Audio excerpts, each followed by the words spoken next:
जय राधे कृष्ण। मो चैनल श्रीमद् भगवत गीता कथन को स्वागत जनाऊँगी। समस्तको मो सादर प्रणाम। काली मु श्रीमद् भगवत गीतार विषय परम धाम रे श्रीकृष्णकर गोलोक धाम विषय रे वर्णना करथिली। आज मु श्रीकृष्ण देजती ताको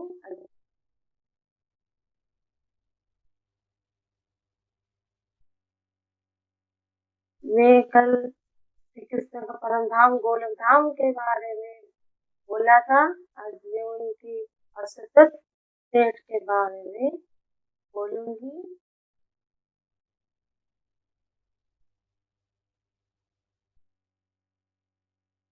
आया वासुदेवाय नमः।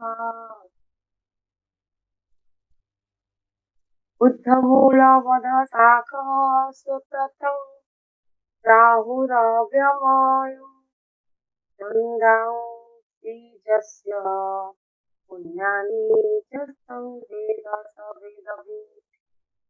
श्री भगवान कहिले एक असतत वृक्ष अछि जार मूल ऊर्ध्वदेश को शाखा प्रसादी अधोदेश को विस्तृत होइअछि।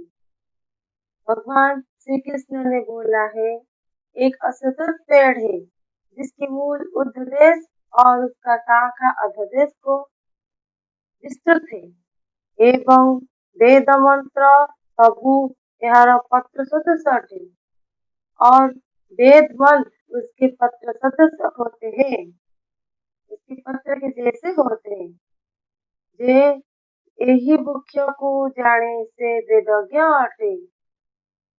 जो कोई भी इस वृक्ष के बारे में जानता है वो वेदज्ञ है।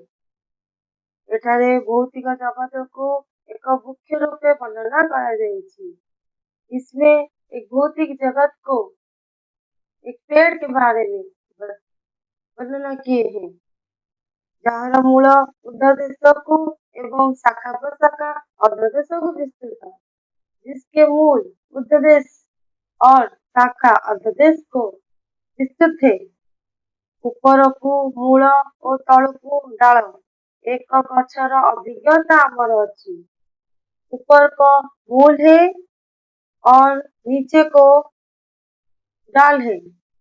एक पेड़ में उसका अभिज्ञता हमारे पास है। यदि केही कौनसी नदी कूल किंबा कौनसी जलाशय निकट ठिया हेब, जिस कहीं भी व्यक्ति नदी कूल या जल के पास खड़ा होगा ताहले से देखि पारिबो जे से जलाशय प्रतिबिंबित होइतिबा वृक्ष गुड़िक ओलटा देखा जाए। वहीं जलाशय के पास खड़ी होके उसका प्रतिबिंब देखेगा कि पेड़ उल्टा ही दिखा जाएगा। सेमानकर मूल ऊपर को डाल तल को होइछि।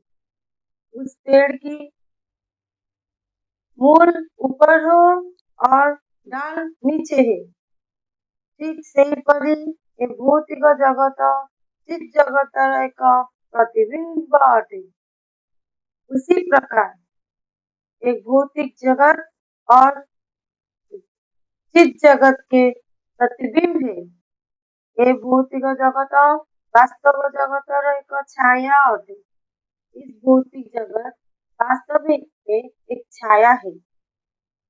छाया रे वास्तवता न थाए, छाया में वास्तव नहीं है, किंतु छायार आम्भे माने बुझी पारिबा जे एक वास्तव जगत अछि। पर छाया को हम लोग समझ पाते हैं कि एक वो वास्तविक है।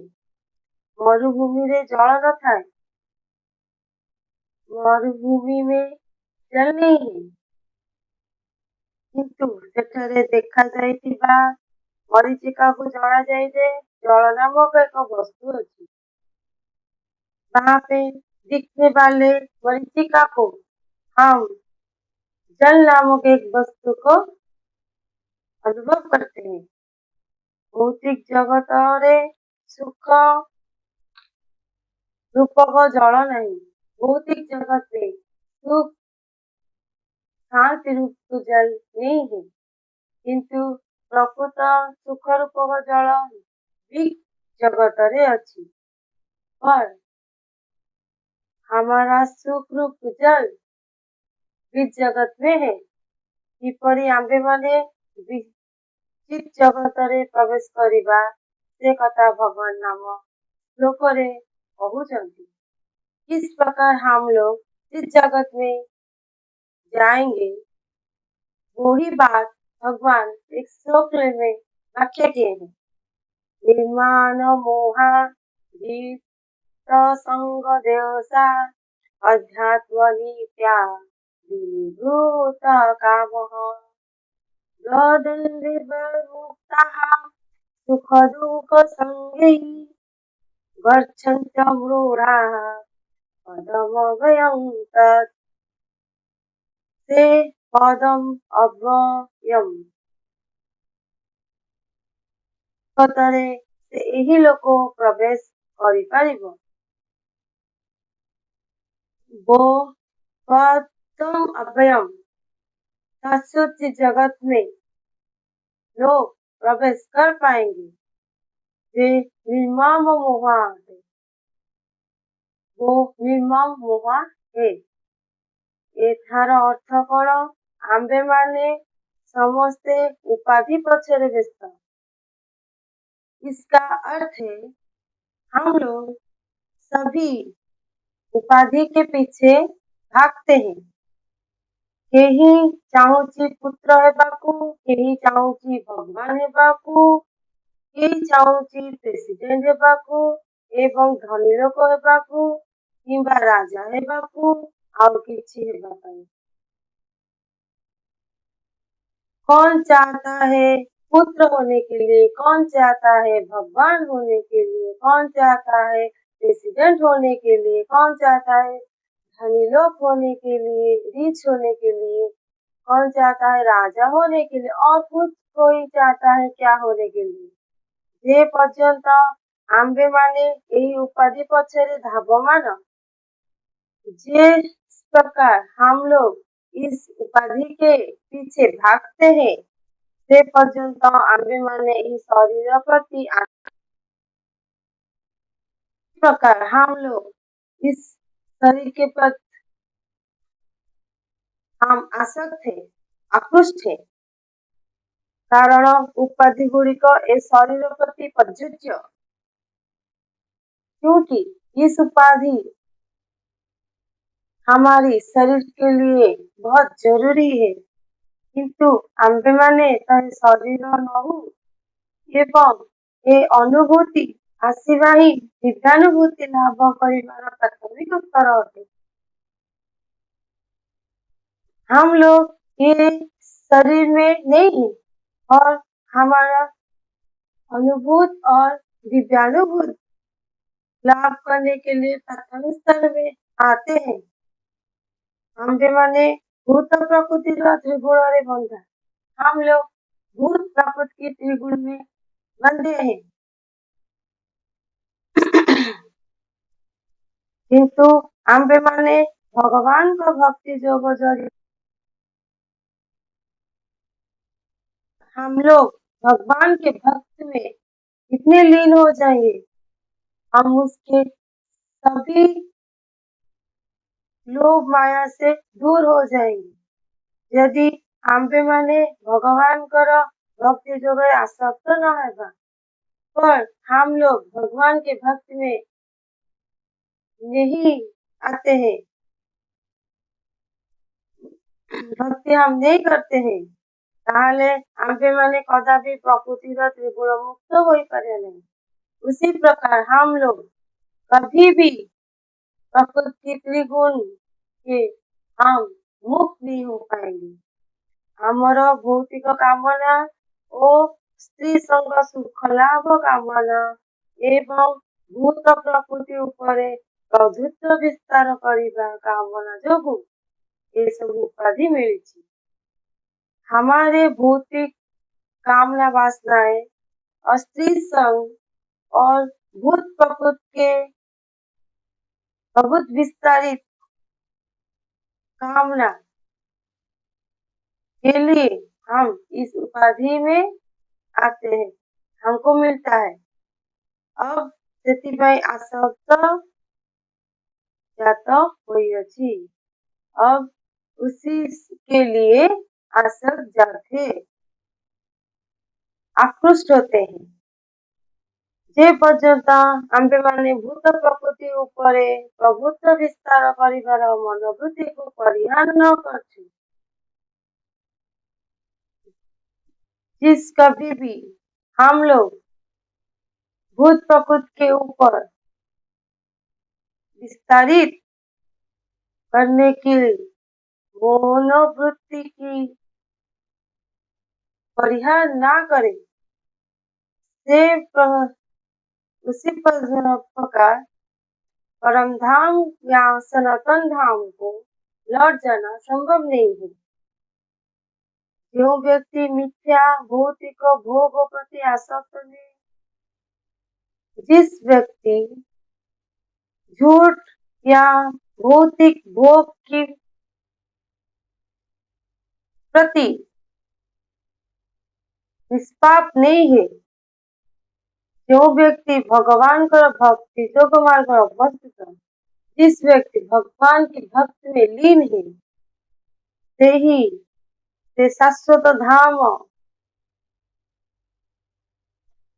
रे प्रवेश करी पारे, वो ही शाश्वत धाम में प्रवेश करेगा।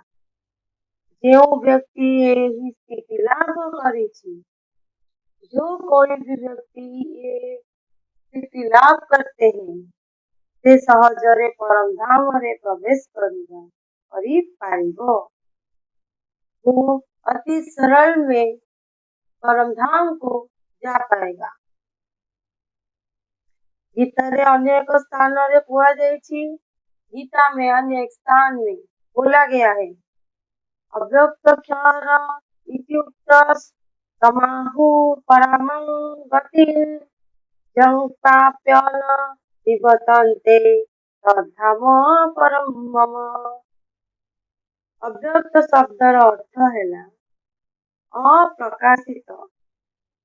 अव्यक्त शब्द के अर्थ है जो अप्रकाशित, जो प्रकाशित नहीं है। ये भौतिक जगतर सबू आम समक्षरे प्रकाशित हुई नहीं। इस भौतिक जगत सब हमारे समक्ष में प्रकाशित नहीं है। आंभ मानकर इंद्रिय गुड़िक एपरी अपूर्ण और दोषयुक्त जे आंभे माने भौतिक ब्रह्मांड रे थिबा समस्त नक्षत्र को देखी पारुना। हमारे इंद्रिय और अपूर्ण दोष के लिए हम लोग भौतिक ब्रह्मांड में सभी नक्षत्र को दिख नहीं पाते हैं। वैदिक साहित्य आंभे माने समस्त लोक बा ग्रह मानकर कथा बा से मानकर संबंधी विवरणी पाई पारी। वैदिक साहित्य में लिखा गया है, हम लोग सभी लोग ग्रह के सभी लोग की ग्रह के बारे में उनके संबंधित विवरण पाने के लिए हमें विश्वास नहीं कर पाते या नहीं कर पाते। समस्त विशिष्ट ग्रह लोक मानकर वर्णना वैदिक साहित्य मानकर विशेष करी श्रीमद् भगवद गीता देखा मिले। सभी विग्रह को लोग को वर्णना वैदिक साहित्य में हुआ है, हम श्रीमद् भगवद गीता में देखने के लिए पाते हैं। एवं सेतिपई वर्णना करा जाइछि जे भौतिक आकाशर बहु ऊर्ध्वरे थिबा चित जगत अव्यक्त अटे। उसी प्रकार वर्णना किया गया है भौतिक आकाश में बहुत उच्च में चित जगत में अवतरित है। व्यक्ति से परम धाम किपरि प्राप्त हुए, वो जे कोई भी व्यक्ति परम धाम को किस प्रकार प्राप्त होते हैं ସେଥିପାଇଁ कामना पोषण କରିବା उचित। इसलिए कामना पोषण करना चाहिए। उद्विग्नता प्रकाश କରିବା उचित। हमारे उत्कंठता उद्विग्न प्रकाशित करना चाहिए। कारण व्यक्ति से परम धाम प्राप्त हेले ଆଉ ଏକ भौतिक जगत फेरिब नहीं, क्योंकि एक व्यक्ति परम धाम को प्राप्त होने के बाद वो भौतिक जगत में नहीं लौटता। वर्तमान यही प्रश्न रे उठी पारे व्यक्ति भगवान से परम धाम को किपरि प्राप्त है। अभी इसी बार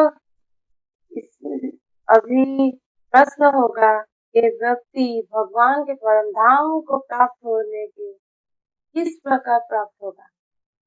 मैं कल आपको उसी बारे में चर्चा करूंगी। अब मैं यहीं पे समाप्त करती हूँ। जय राधे कृष्ण। ମୁଁ କାଲି ଭଗବାନଙ୍କ ପରମ ଧାମକୁ କିପରି ଚାହାନ୍ତି ଲୋକମାନେ, ସେଥିପାଇଁ ଆଜି ମୁଁ ରଖୁଛି। ଆଜି ମୁଁ ଏଇଠି ସମାପ୍ତ କରୁଛି। ଜୟ ରାଧେ कृष्ण।